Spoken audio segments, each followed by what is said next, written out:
بسم الله الرحمن الرحیم.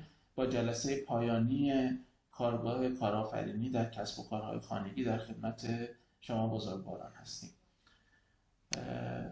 اگر بخوایم در خصوص مزایای راه اندازی یک کسب و کار خانگی مجاز و مصوب و مزایای دریافت مجوز مشاغل خانگی خدمت شما بزرگواران توضیحاتی رو ارائه بدیم، باید خدمت شما عرض بکنم که استفاده از بازارهای محلی شهرداری جهت عرضه محصولات خانگی یکی از مزایای دریافت مجوز مشاغل خانگی است.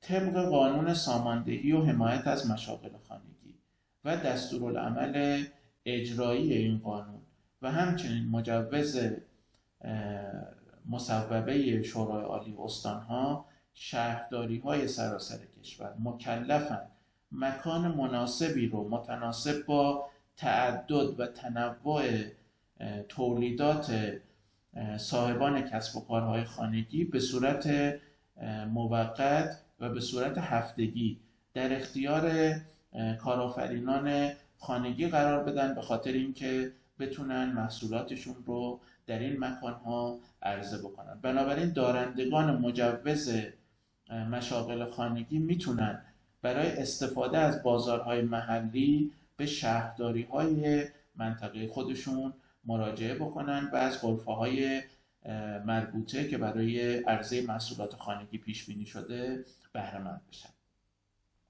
مزیت دیگری که راه اندازی یک کسب و کار خانگی و دارندگان مجوز مشاغل خانگی میتونن از اون بهره مند بشن، عضویت در شرکت‌های تعاونی تأمین نیاز مشاغل خانگی است. همونطوری که مستحضر هستید، از اونجایی که حجم فعالیت و تولید مشاغل خانگی به خاطر محدودیت منابعی که دارن اندک هست، بنابراین قیمت تمام شده برای اینها بیشتر خواهد بود.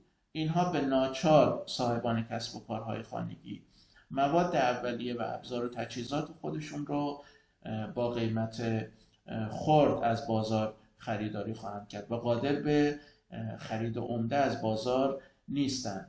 اما با عضویت در این شرکت‌های تعاونی تأمین نیاز مشاغل خانگی میتونن مواد اولیه خودشون رو به شکل عمده و با قیمت عمده و همچنین ابزار و تجهیزات مورد نیاز خودشون رو با شرایط خاص و به شکل اقساطی و با تخفیف ویژه خریداری بکنن و این در قیمت تمام شده محصولاتشون و در نتیجه فروش محصولاتشون بسیار تاثیرگذار خواهد.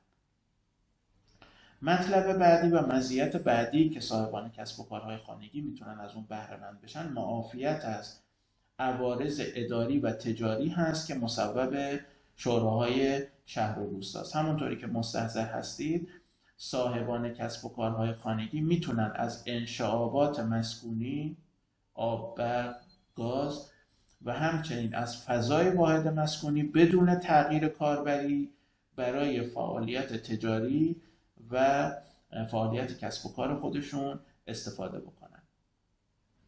مزیت دیگری که دارندگان مجوز مشاغل خانگی از اون بهره مند خواهند بود، استفاده از تسهیلات قرض الحسنه بانک‌ها و مؤسسات مالی و اعتباری هست که بر اساس اون نحوه فعالیتی که صاحبان کسب و کارهای خانگی دارند، برای متقاضیان مستقل در حال حاضر متناسب با طرح کسب و کار و متناسب با شغل انتخابی حد اکثر 150 میلیون تومان و برای متقاضیان پشتیبان حد اکثر 4 میلیارد تومان تسهیلات قرض الحسنه با کارمزد 4% و بازپرداخت 7 ساله پیش بینی شده.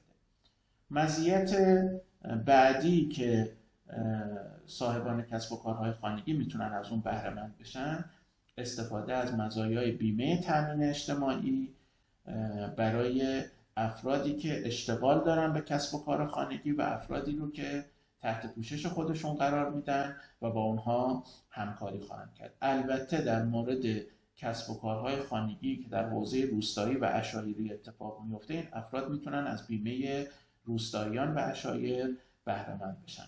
از اینکه در این کارگاه همراه ما بودید بسیار خوشحالیم. انشالله در پارگاه های بعدی هم در خدمت شما خواهیم بود. خدا نگهدار.